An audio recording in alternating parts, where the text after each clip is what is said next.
Hey everyone, welcome back to Skill School. I'm ScytherGreen from Server 73, and today we're chasing trouble with a passive skill that loves to cause chaos. Chase. This one's all about turning lucky crits into team-wide pain. It's clean, and it's fast. Just crit, roll the dice, and if it lands hard. So here's how Chase works. It's a passive skill. Once you equip it, it just runs in the background. You don't need to press anything.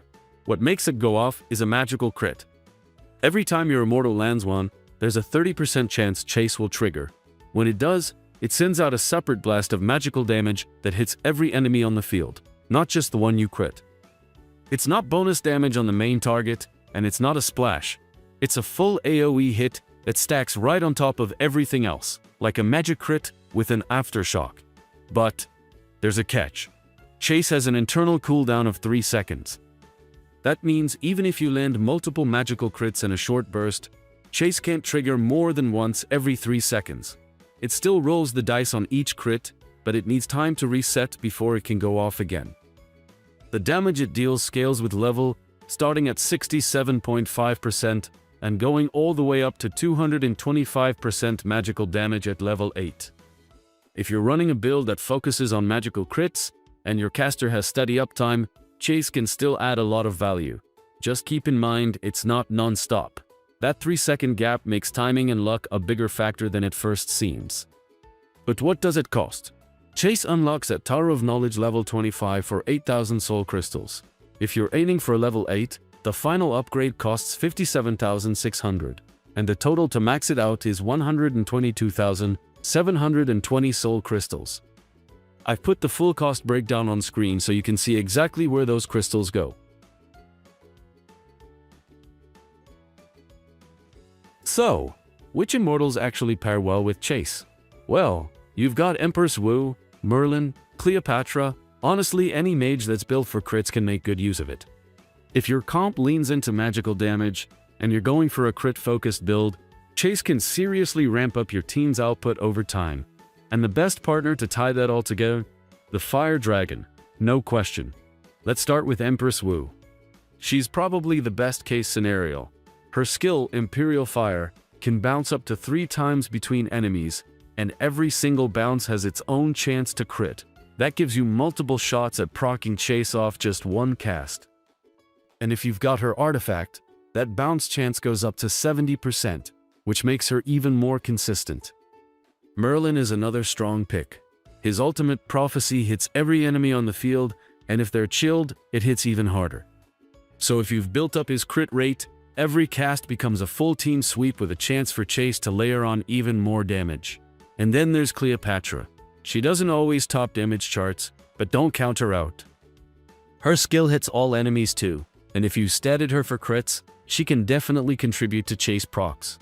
Plus, she reduces enemy magic damage, so she brings some solid support value on top.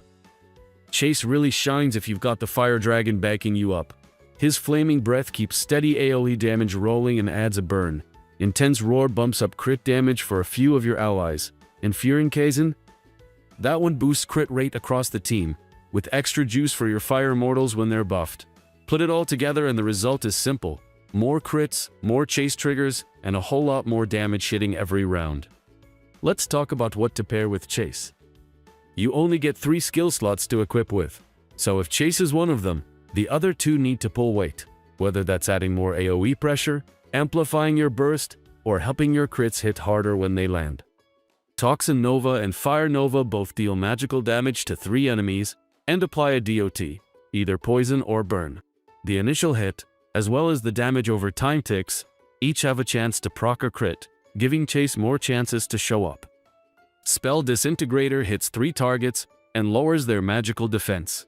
It's not flashy, but it makes your crits and Chase more lethal by softening up targets ahead of time. Similar to the Novas, each hit has a chance to proc Chase as well. Death Breath delivers both physical and magical damage to every enemy every 6 seconds. The key here is reliability. That magical hit always lands, and every cycle it gives your team guaranteed chances to roll for Chase. And then there's Annihilation. It's pure burst. When it triggers, it can slam all enemies with heavy magic damage, and if Chase chains on top, the swing can be massive. So pick your pairings based on what your comp needs, whether that is steady control, reliable consistency, or full-on crit-fueled chaos. If Chase isn't pulling its weight, maybe your crits aren't landing often enough, or the damage feels too random, there's a safe fallback. Consider switching to concentration. It's another passive skill, but this one's straightforward. No RNG, no conditions, just a flat boost to all your magic damage. At max level, that's a clean 30% increase.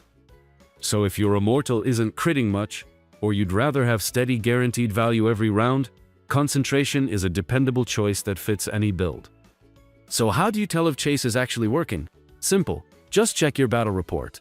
Head to the damage tab and look at the skill composition section on the right. Here's an example from my friend Ray, who runs Empress Wu with Chase. You can see it listed right alongside her other skills like Imperial Fire and Spell Disintegrator. The report shows how many times it triggered, the total damage it dealt, and the overall output that came from Chase. In this fight, it went off 3 times, each proc hitting the entire enemy team, 10 hits total. That added up to more than 15 million damage, about 31% of Wu's total, which is not bad. But if you don't see Chase listed in the report at all, that usually means your mage isn't critting enough. And in that case, you're better off swapping to something more consistent. So where does Chase land on the skill school tier list? I put it in tier A. The upside is huge. It has full AoE damage on crit and great synergy with mages. But the downside is inconsistency. With only a 30% trigger chance and a 3-second cooldown, it won't always fire as often as you'd like, especially if your crit rate isn't high enough.